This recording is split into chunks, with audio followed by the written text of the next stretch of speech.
Me voy a tomar unos minutitos para presentar a don Jaime, quien es el que va a dar inicio a este primer panel del seminario.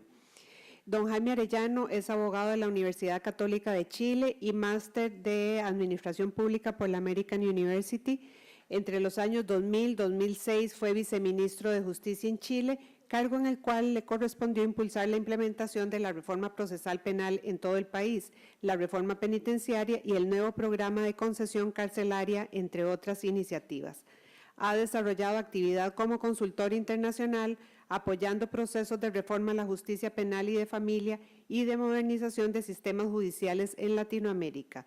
Ha sido profesor de la Facultad de Economía y Administración FAE de la Universidad de Santiago de Chile, de la Academia Judicial de Chile, docente en el Magíster en Derecho Convención en Contratación Comparada e Internacional, programa conjunto de la Facultad de Derecho de la Universidad de Chile y el Washington College of Law. Les dejo con don Jaime. Me permito hacer un anuncio. Está conectado el Wi-Fi y tiene una contraseña. Los que quieran conectarse, por favor, que nos consulten esta contraseña en las mesas de atrás. Es SEMGESJUD.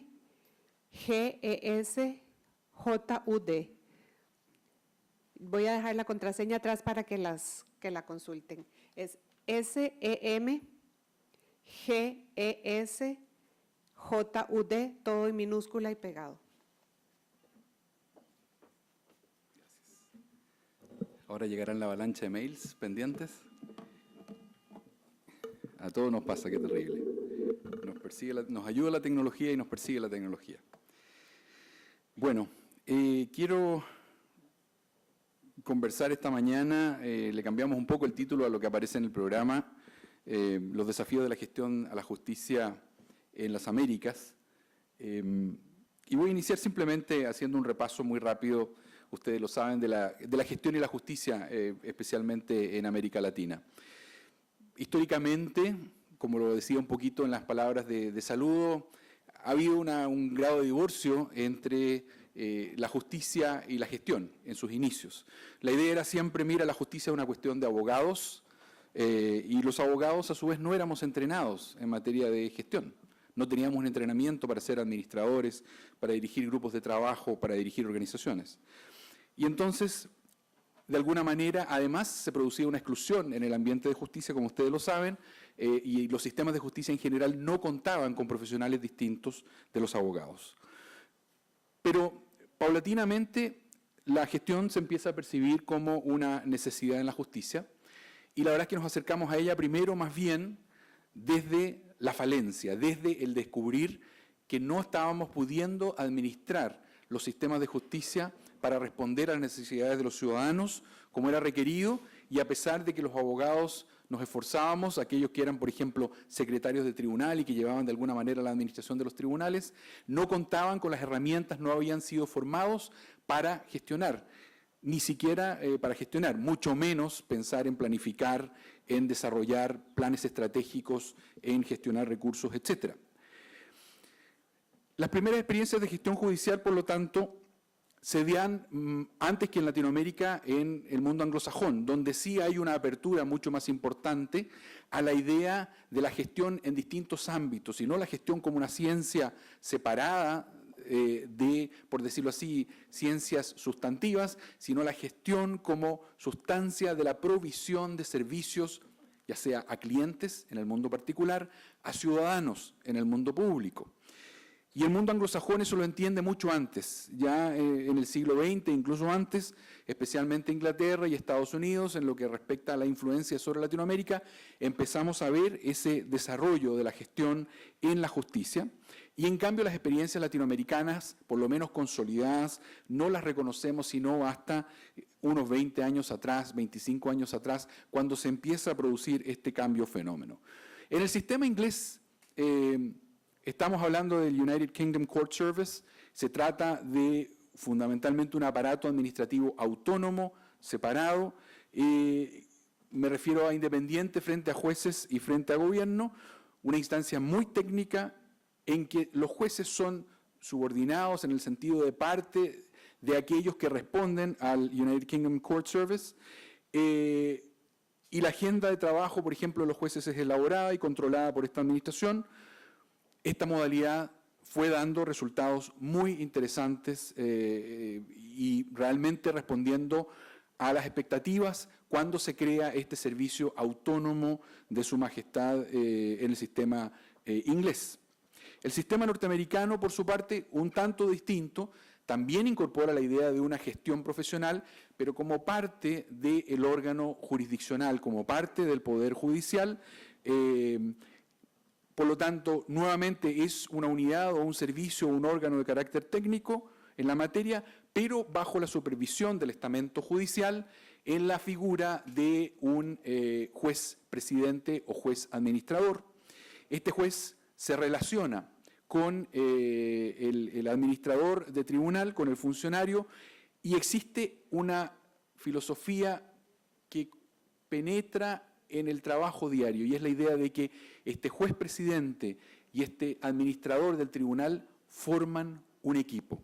Es decir, si bien el administrador está dentro del órgano jurisdiccional, a diferencia del sistema inglés, este administrador forma equipo con el juez. Y por lo tanto, esa cultura de la colaboración, del respeto mutuo, se instala y es fundamental frente a lo que hemos vivido en otros países, que es una competencia, un tironeo, una tensión por quién tiene las facultades y las competencias entre jueces y administradores de tribunales, entre fiscales y administradores de fiscalía, entre defensores y administradores de defensa, entre gestores policiales y policía de línea, etc. El administrador reporta al juez administrativo o al juez presidente, el juez administrativo a su vez se encarga de esta política general de gestión y las relaciones con los demás jueces del tribunal.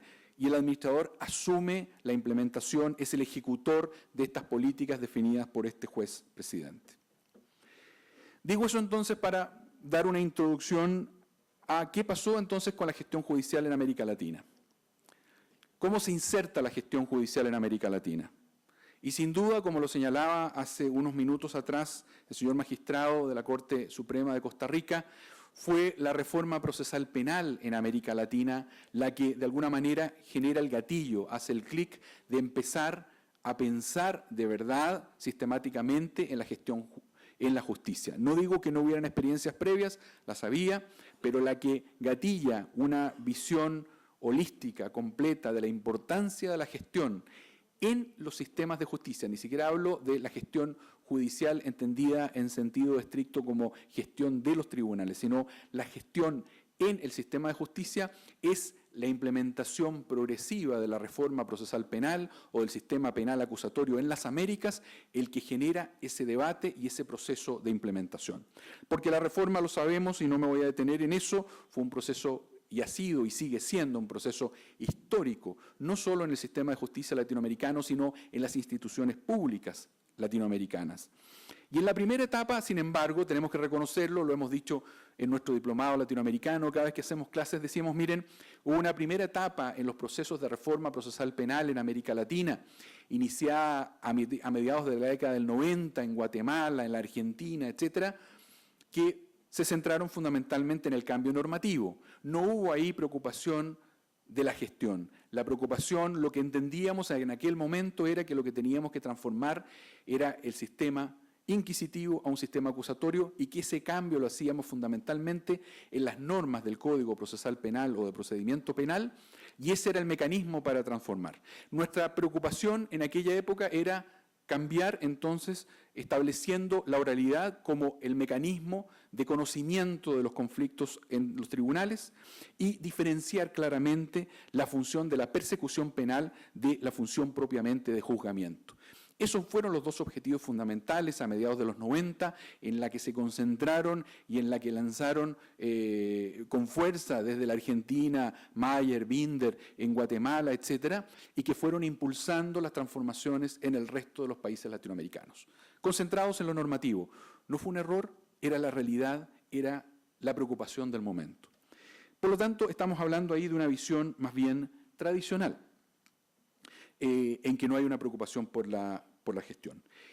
Y esta visión tradicional significa que estos sistemas tuvieron poco interés en producir cambios de modelo de gestión. No hablábamos en realidad de modelos de gestión en aquella época. Los primeros diseños fueron más bien desconectados de la gestión, y por eso los grandes dolores de cabeza y dificultades que enfrentamos, porque fundamentalmente estábamos en la lógica de si cambiamos la norma, el mundo o la realidad va a cambiar. La mentalidad jurídica, la mentalidad de los abogados, que pensábamos que cambiando las leyes lográbamos aquello. Y por lo tanto, el efecto fue que muchas de estas reformas no lograron cumplir con los objetivos establecidos, porque no tomábamos en cuenta los desafíos que significaban cambiar la organización, enfrentar los desafíos de gestión. Los estudios de Ceja, de hecho, respecto de los procesos de transformación de aquella época, identifican un problema central en la organización de audiencias, por ejemplo. Las audiencias fracasan constantemente en las primeras reformas, incluso a los inicios de fines de 1990, principios del 2000, porque no hay gestión de audiencias, no se entiende lo que es, además, juntar a distintos actores del sistema, fiscales, defensores, jueces, testigos, peritos, expertos, las policías, los detenidos y otros intervinientes en el proceso para lograr que esas audiencias funcionaran. Se producen constantes fracasos y entonces un sistema que cambiaba de un modelo acusatorio, de un modelo inquisitivo a un modelo acusatorio, que comprometía una justicia más transparente, más eficiente, más rápida, empezaba a fracasar en el núcleo del sistema, que es el desarrollo de audiencias. Habíamos cambiado los viejos expedientes y la linealidad de ese proceso por un mecanismo de audiencias en que, por vía oral, se producía el debate, la presentación del conflicto frente a esos jueces que tenían que tomar decisiones. Pero esa ópera nos fallaba porque no llegaban todos los cantantes a tiempo, o porque algunos cantantes, cuando ya nos sofisticamos un poco más, algunos cantantes, digamos, principales, cantaban espectacular y se sabían sus argumentos y sus líneas de memoria, y el coro desafinaba. Y cuando el coro no desafinaba, a veces era la orquesta la que estaba fuera de tiempo. Esa ópera nos fracasaba porque no nos preocupamos de entender qué era eso. Una audiencia constituye un desafío de gestión gigantesco. Y pensábamos que cambiábamos la norma y eso funcionaba. Y esos fracasos llevaron incluso a críticas fuertes a los sistemas reformados porque justamente no supimos enfrentar aquello. Frente a ese aprendizaje y el gran logro que hemos tenido los países latinoamericanos en nuestros procesos de implementación de la reforma procesal penal ha sido aprender de nuestros errores. Convenzámonos de eso. No se aprende tanto de los aciertos o grandes resultados que me cuentan los colegas de otros países, como más hemos aprendido siempre ha sido cuando nos cuentan los problemas y los fracasos que han tenido. Y luego, cómo han encontrado la solución. Porque ahí me anticipan 2 pasos lo que me va a pasar a mí. Y entonces en la década, a los inicios del siglo XXI, en el 2000, países que entraron a la reforma procesal penal con posterioridad, como fue el caso chileno, como fue el caso de países también en Centroamérica, un segundo intento en Guatemala, el propio México, etcétera, la Argentina en el nivel de federal y en muchas de sus provincias, aprendemos de esas dificultades de la primera etapa de las reformas. Y entendemos que una cuestión fundamental no es el cambio normativo, sino que es la visión de una política pública integral, que significa la gestión como centro de las preocupaciones junto con la transformación normativa. Y entonces se planifican las implementaciones de los sistemas de justicia porque también había habido un fracaso con las partidas inmediatas y al 100% en todos los países. Aprendimos que la gradualidad de la implementación era una alternativa importante e interesante, permitía un esfuerzo progresivo en los respectivos países, ya fuera por territorio, por provincias o estados, o bien por tipo de delito, según las posibilidades políticas de cada país. Fuimos aprendiendo que eso nos permitía incorporar las equivocaciones, incorporar los aprendizajes, incorporar las buenas prácticas de los territorios donde ya funcionaba el sistema para que las implementaciones posteriores fueran de mejor calidad. Y luego hacer un ciclo virtuoso y volver sobre aquellos territorios o aquellas jurisdicciones donde ya se había implementado con los aprendizajes y los buenos resultados de las provincias o estados que habían seguido ese proceso implementador, corregido ya con las primeras experiencias. Y por lo tanto, además, la idea del seguimiento, de la evaluación constante del sistema y el uso, por lo tanto, de información para volver sobre aquello. Por lo tanto, los países que, sin embargo, no incorporaron una visión estratégica a la gestión judicial han sufrido los resultados que a esta altura ya sabemos son bastante evidentes. Altos niveles de frustración en audiencias, problemas de coordinación interinstitucional, alta congestión judicial a pesar de haber pasado de un sistema inquisitivo a un sistema acusatorio, estructuras incapaces a veces de afrontar desafíos como, por ejemplo, la alta criminalidad por parte de los ministerios públicos. Es decir, aquí no estamos hablando de sistemas de justicia que tienen estos problemas todo en su conjunto, sino muchas veces sistemas de justicia en que algunos de los operadores o instituciones componentes del sistema, léase órgano judicial, entienden, planifican y van aprendiendo y van incorporando gestión, y a veces son otros, como los ministerios públicos, los que no son capaces de incorporar ideas de gestión, por ejemplo, de gestión estratégica, del manejo de los casos o de la investigación criminal, y que por lo tanto son algunas de esas instituciones las que van fracasando. Pero nuevamente, un sistema de justicia reformado como los que tenemos en Latinoamérica tienen pilares y esto es una mesa. Cuando una de las patas, una de las pies es cojo, la mesa no funciona, la comida se cae. Cuando algunos de los actores de esta gran ópera no trabajan coordinadamente y no saben sus papeles, pero además no son capaces de trabajar coordinadamente entre ellos, la obra sale mal, no funciona. Eso es lo que ha estado pasando en aquellos países que no aplican una visión estratégica de la gestión judicial, y esto ha generado a su vez problemas de legitimidad de la reforma procesal penal. Igual que en la primera etapa ocurre que, habiendo hecho transformaciones normativas, no nos preocupamos de la gestión y se empiezan a producir estos problemas y hay críticas. En la segunda etapa, aquellos países que parten con la idea de gestión y de planificación y que hacen un buen trabajo implementador, sin embargo, cuando han estado fallando en una visión estratégica, ya en la etapa de operación, en el régimen del sistema, nuevamente se nos están empezando a producir críticas a ministerios públicos, por ejemplo, y su capacidad o incapacidad para hacer una persecución penal de calidad, y por lo tanto, nuevamente, eso repercute en una crítica al sistema de justicia reformado completo. Los países, en cambio, donde sí se incorpora una visión estratégica de la gestión judicial o las instituciones donde esto ocurre, están y han logrado mejorar tiempos de respuesta. Sin duda tienen una estructura orgánica al servicio de las demandas, de la problemática social, no solo, por lo tanto, de la visión institucional, sino que entienden y son sensibles a las necesidades de la ciudadanía.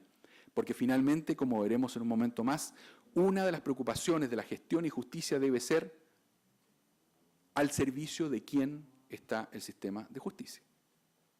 Porque la preocupación que debemos tener también es cuidar de no pensar que los sistemas de justicia son autoproveedores para los operadores del sistema, que los sistemas de justicia están para que nosotros los operadores funcionemos bien, cómodos o a gusto.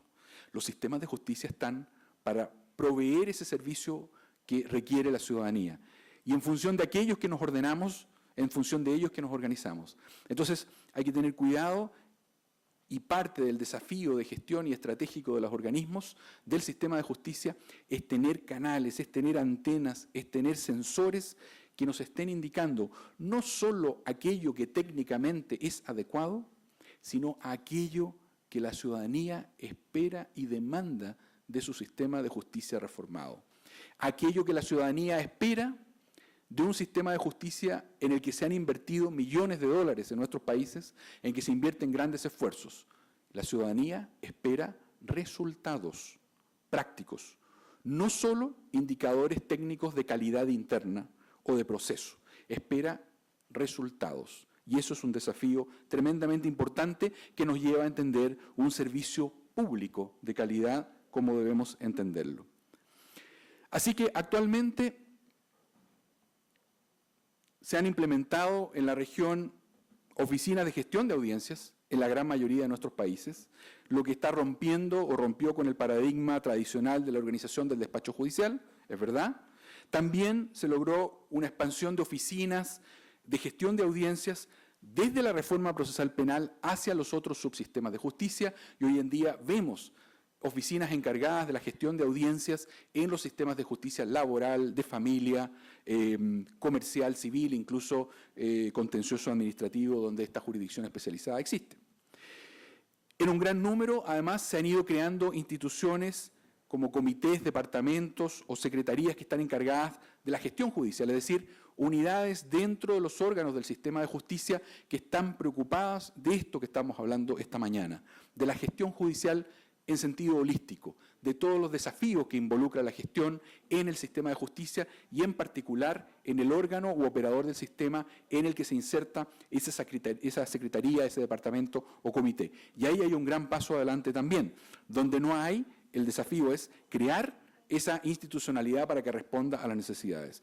Y finalmente, muchas instituciones han hecho un esfuerzo por establecer planes destinados a mejorar la eficacia institucional y el buen manejo de los recursos públicos. Sin lugar a duda, todo eso se ha avanzado. Pero hay un desafío que me parece y con el que quiero moverlos un poco esta mañana antes de entrar a la conversación de la idea de modelo de gestión o de modelos de proceso, que tiene que ver con alternativas, con arquitectura de alternativas, servicios de justicia y proceso judicial tradicional.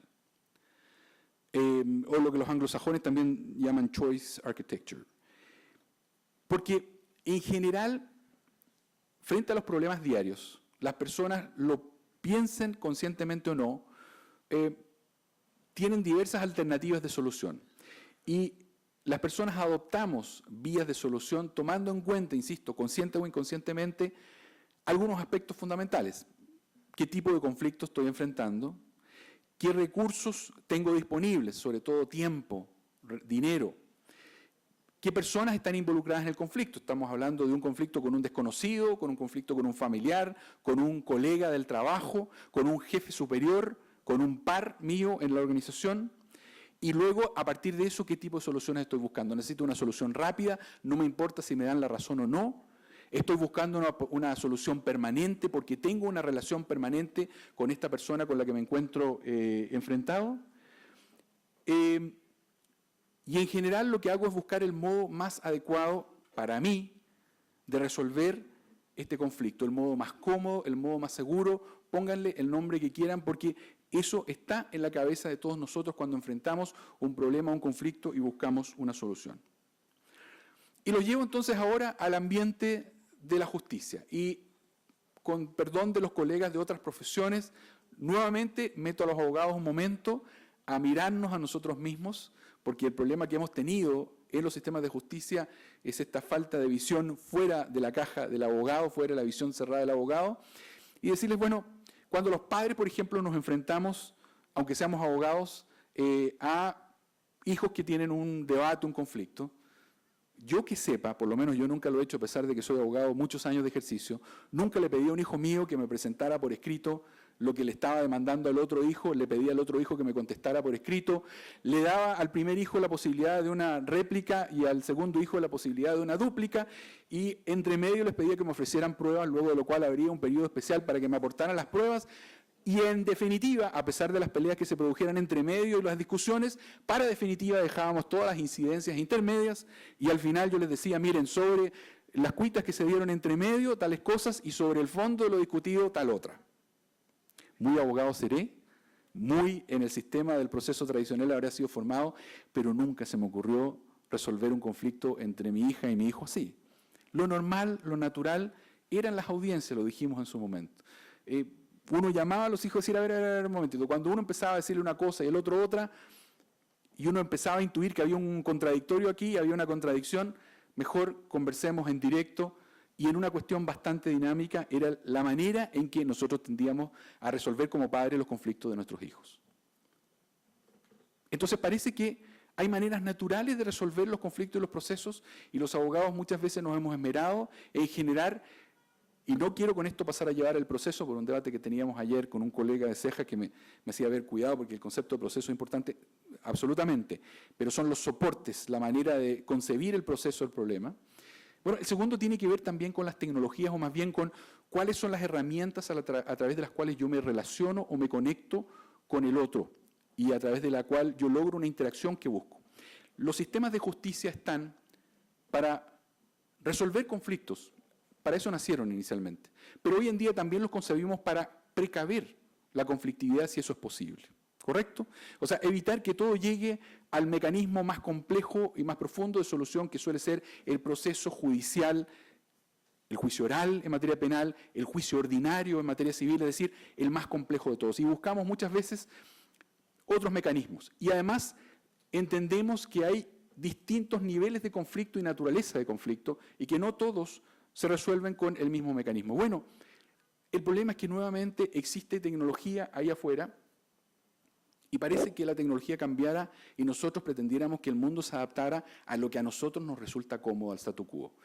Muy rápido les cuento la anécdota. Mi madre, que es una mujer de 72 años, cuando compró celular empezó a llamar a mis hijos para comunicarse por teléfono con ellos.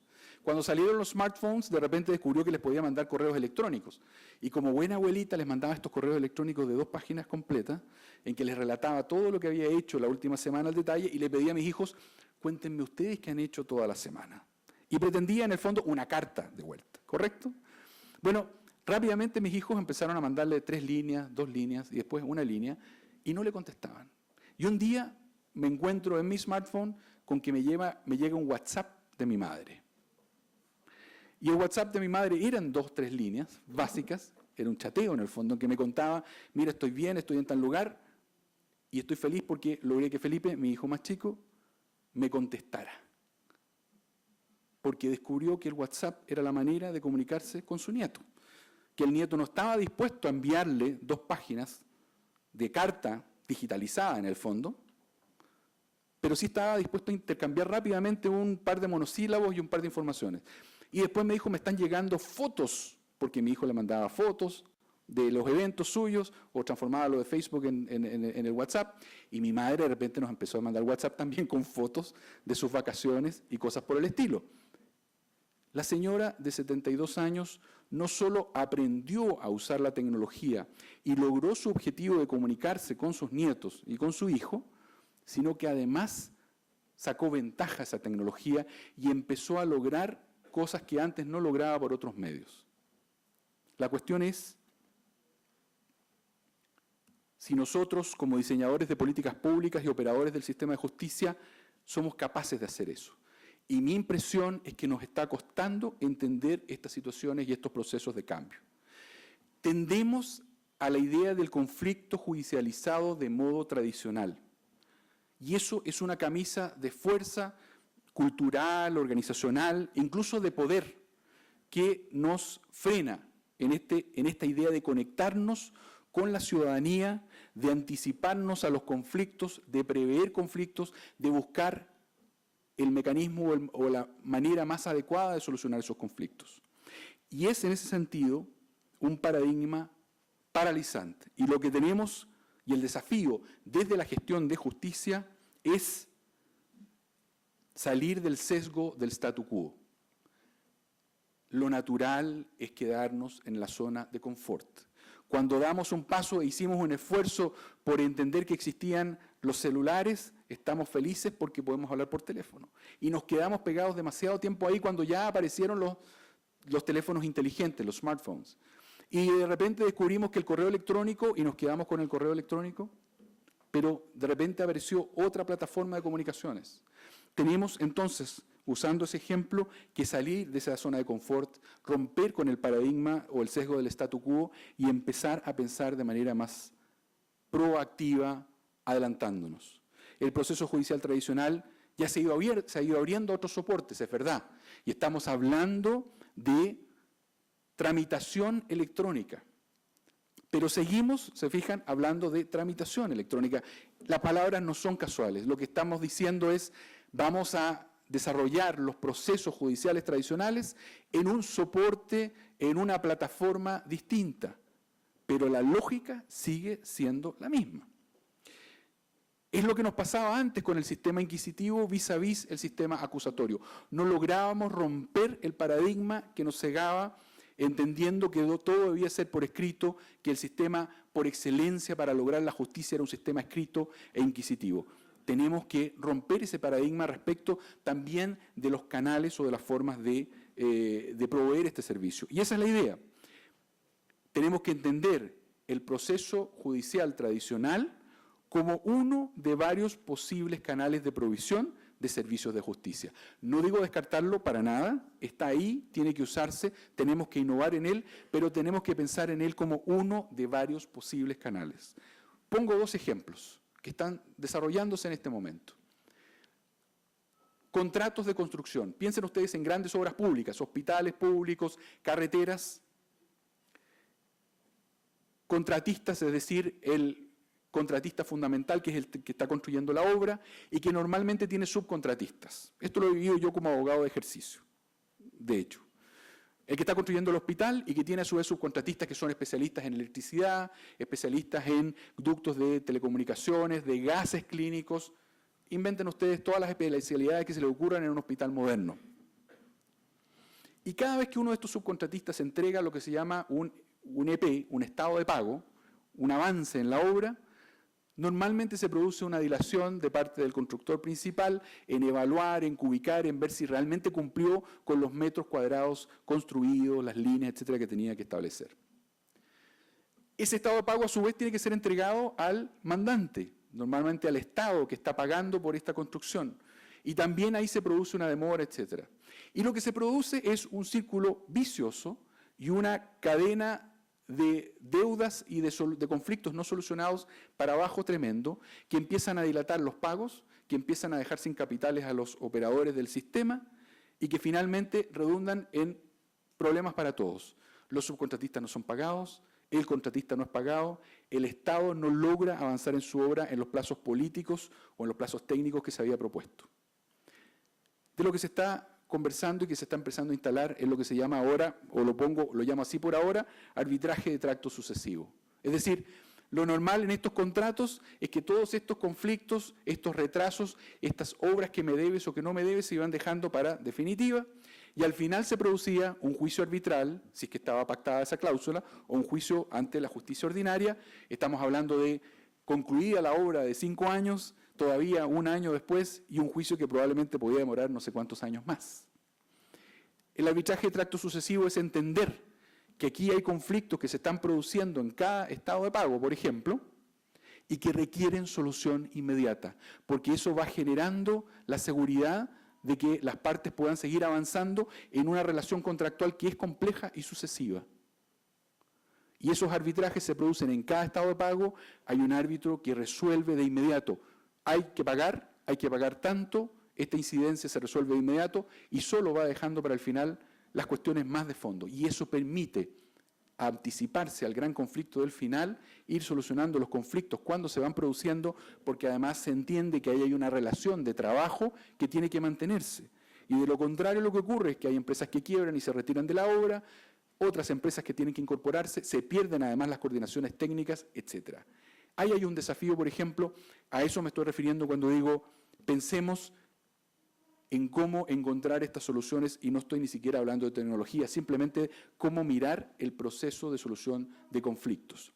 Y otro caso, la resolución online de conflictos. No el trámite electrónico de un juicio, sino la solución online de conflictos, que significa el uso de las plataformas electrónicas para establecer módulos de información para que las partes puedan de inmediato saber cuáles son sus derechos. Pongo un ejemplo, que a Costa Rica, por ejemplo, le interesa mucho. Turismo. El turista viene a Costa Rica y estará 5 días, 10 días, y si recibe un mal servicio, por ejemplo, de la guía turística, del tour que los llevaba a cierto lado, la verdad es que ese turista se tiene que ir, reclama, pero no logra solución porque vuelve a su país. Bueno, ¿y qué pasa si la industria turística costarricense, o la chilena, o la brasilera, etcétera, la brasilera justamente estamos conversando para que así sea, se certifica y dice, miren, nosotros estamos sometidos a un sistema de solución de conflictos online. No importa donde usted esté, usted puede reclamar respecto a los servicios turísticos prestados en Costa Rica y vamos a encontrar una solución. De manera que la localización suya no es relevante. Usted viene, tiene un problema, puede ya desde vuelta de su país presentar el reclamo. ¿Qué es lo primero que va a hacer? Va a entrar al módulo y va a recibir información. ¿Cuáles son sus derechos, señor ciudadano del mundo, señora ciudadana del mundo, respecto de este servicio turístico costarricense? Puede hacer esto otro. Entre otras cosas, puede reclamarle directamente al operador de turismo. Por esta vía, aquí, en esta plataforma. Muy bien, le reclamo. Un reclamo, además, esquematizado para que la persona no tenga que pensar mucho, sino este es el tipo de problema y va tiqueando y se forma una especie de petitorio, un planteamiento. Al frente, obviamente, hay un operador que se ha certificado y que ha dicho yo pongo a una persona responsable con este correo electrónico que tiene representación legal. Aquí no va a haber debate sobre titularidad o en el fondo legitimación activa o pasiva, sino que aquí está mi representante legal o quien está empoderado para ello y usted le hace la propuesta y el operador puede directamente contestarle, mire, para solucionar el problema tal. Le propongo tal cosa. O no le puedo solucionar el problema, pero le propongo un arbitraje, o una mediación más bien, y se puede dar la mediación nuevamente en la plataforma electrónica. Y si esa mediación se acuerda y no se cumple, o esa mediación no ocurre, la sombra de la ley. La vieja idea de Sander, cuando crea el concepto de los tribunales multipuerta, que nosotros adaptamos en América Latina y los llamamos casas de justicia, pero en que hace falta el tema fundamental, que es un poder judicial, un órgano jurisdiccional tradicional al centro de ese sistema, dando sombra a esto, es decir, diciéndoles a todos, hay multiplicidad de mecanismos posibles para solucionar los conflictos, pero al final del día, si nada de esto funciona o usted no se somete a ellos, por supuesto, hay un mecanismo y un proceso judicial tradicional que va a estar disponible. Eso, por ejemplo, son vías que significan ir incorporando tecnología, ir cambiando la lógica del proceso o de la judicialización tradicional de los conflictos y mirar otras maneras de solucionar estos conflictos. A partir de eso, entonces, lo pongo porque cuando uno se plantea este conflicto de esa manera, recién ahí hace sentido entrar a lo que ustedes entienden que son los modelos procesales. Cuando yo me he planteado cuáles son los conflictos relevantes, cuáles son los conflictos que necesito solucionar, cómo están caracterizados, quiénes son las partes involucradas, dónde están estas partes, ahí es donde recién estrictamente debiera diseñar yo un modelo procesal que responda a aquello. Y estas son algunas de las determinantes, ustedes las conocen, no les digo algo nuevo, pero tiene que ver de alguna manera con el núcleo hacia afuera. El modelo procesal, a su vez, relacionado con los otros elementos. O decir, si uno lo mira como un cuadro de abordaje de esta gestión del sistema de justicia, lo importante es que una vez que hemos entendido que la gestión está en el centro de los sistemas de justicia, que el tipo de conflicto, la naturaleza del conflicto y los actores respecto a lo que estamos pensando es lo primero que tenemos que identificar y a partir de eso creamos modelos procesales, bueno, luego la lógica nos indica que trabajamos en modelos procesales al servicio de esta necesidad de justicia y no en los modelos procesales que a nosotros nos parecen los naturales, los convenientes, los adecuados. Es decir, una política pública que no se hace en el escritorio, desde el escritorio y para el escritorio, sino una política pública que se hace conectada con los usuarios, con la ciudadanía, con preguntándonos qué es lo que ellos necesitan. A partir de eso yo construyo recién este modelo procesal. Y este modelo procesal, a su vez, impacta o tiene que ver con el diseño organizacional, institucional de la función respectiva, y eso tiene que ver a su vez con los perfiles de cargo para satisfacer ese diseño, con los procesos de trabajo basados en ese modelo procesal, con una capacitación, para la ejecución eficiente de esos procesos y esos objetivos del modelo procesal, con una infraestructura que se diseña y se construye para servir ese modelo, con TICs a su vez que sirven para, y no me engolosino con, que es lo que vamos a conversar en un momento más, TICs que nos sirven nuevamente para este modelo, y un control de gestión en base a los objetivos de este modelo procesal, cuidando con vivir para los indicadores, como hemos conversado muchas veces con los amigos, sino que restringiendo a un número de indicadores y a una profundidad de indicadores que nos den información relevante. Y finalmente, ajustes y rediseño permanente en base a esa información. Puesto en la balanza esta balanza se desequilibra en el buen sentido de la palabra o cede al peso de las necesidades ciudadanas frente a las necesidades de los operadores. Y eso es un tema fundamental. No digo que las necesidades de los operadores no sean importantes, ojo. Un sistema no funciona si los operadores no están cómodos trabajando en él, si no están motivados, si no están orientados a los resultados que buscamos. Pero el sistema de justicia está y tiene que estar dado vuelta hacia quienes sirve y no hacia nosotros mismos. Hacia nosotros mismos está dado vuelta para que funcionemos mejor, para que podamos proveer mejor servicio, para que seamos más felices trabajando en el sistema de justicia. Absolutamente. Pero en primer lugar diseñado pensando en cómo proveemos mejores servicios, soluciones más adecuadas a los conflictos, con participación ciudadana en estos diseños, con respuestas rápidas y transparentes, con respuestas eficaces y duraderas, que es uno de los desafíos que tenemos. Y voy a ir simplemente, porque eso es lo gráfico, para que lo vayan viendo. Entonces, el modelo procesal al servicio de las necesidades de justicia, soluciones adecuadas para el conflicto, procesos por audiencias, por ejemplo, procesos monitorios, como les decía, también la posibilidad de procesos, si ustedes quieren, de tracto sucesivo, es decir, que reconocen la existencia de conflictos concatenados y relacionados entre ellos. La participación y cercanía es muy importante. ¿Se manifiesta la inmediación? Sí, pero también en la posibilidad de autorrepresentación asistida, es decir, en otros desafíos que tenemos que irnos planteando, por ejemplo, en el modelo de ODR, en los modelos de solución online de conflictos que yo les planteaba, en que evidentemente hay una autorrepresentación y eventualmente algún grado de asistencia, respuestas rápidas y transparentes, respuesta eficaz y duradera.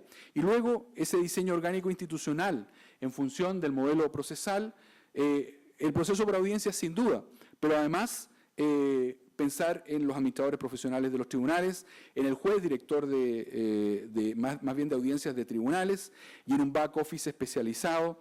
Lo mismo la idea de un juez al servicio del éxito de la audiencia, entendiendo, porque ha costado mucho en Latinoamérica que esto ocurra, que los jueces entiendan que son parte de un equipo, como ocurre, por ejemplo, en Estados Unidos entre este juez presidente y este administrador de tribunal, que entienden que el uno no funciona bien sin el otro.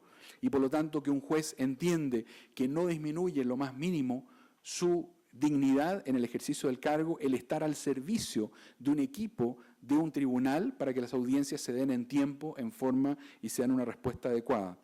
El gobierno del tribunal y el gobierno del Poder Judicial, una gran cuestión de la que hay que conversar obviamente en otra oportunidad, y un administrador de tribunales, un administrador de ministerios públicos y defensa centrado en los resultados. Preocupado de los procesos, por cierto, pero como elemento o como camino a obtener los resultados que son aquellos por los que tiene que responder.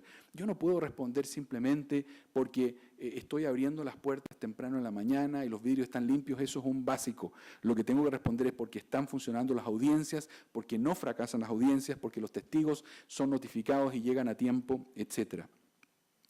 Y los perfiles de cargo, por lo tanto, concatenados con esto, no me detengo en esos detalles, y procesos de trabajo, a su vez, basados en esos modelos procesales. Sé que los especialistas aquí presentes en materia de gestión entienden esto, pero no puedo dejar de machacarlo, porque permanentemente nos encontramos en Latinoamérica con organismos que nos dicen, tenemos un modelo de gestión.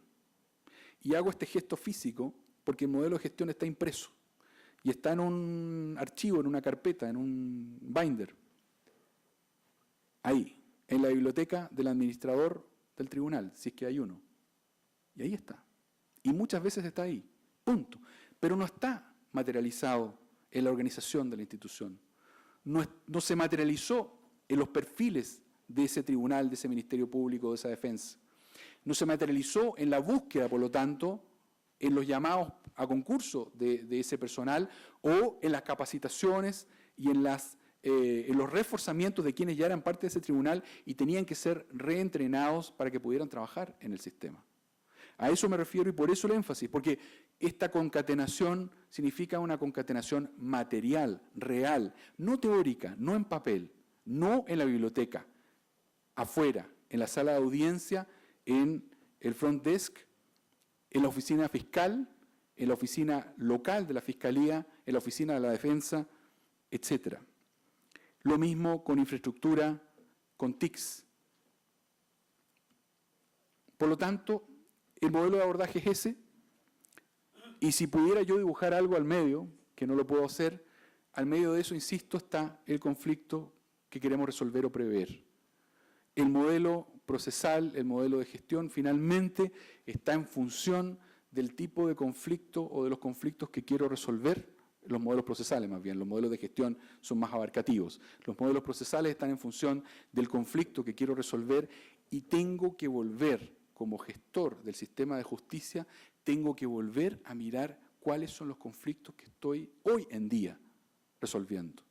¿Qué me ofrece hoy la tecnología? ¿Qué espera la gente? O dicho en el ejemplo que les planteaba antes, tengo que descubrir que existe el smartphone, pero que el smartphone cada día va agregando nuevas aplicaciones y que ya no tengo correo electrónico solamente, que tengo WhatsApp. Y tengo que entender que mis nietos no están dispuestos a escribirme o no les sale natural o no es conveniente y no es rápido que les pida que me escriban un correo electrónico de 2 páginas. Mis colaboradores que tienen 20 años menos que yo se aburren de repente de escribirme correos electrónicos, ellos chatean y a mí me cuesta de repente entender la instantaneidad de esa conversación, pero eso es el desafío. Este es el ciclo.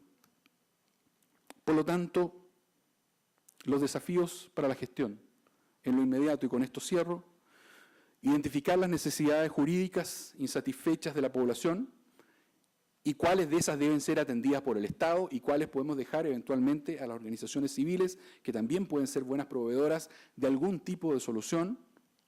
Identificar la presencia múltiple de conflictos en relaciones complejas y dinámicas. Ya no es el conflicto siempre dejado para definitiva.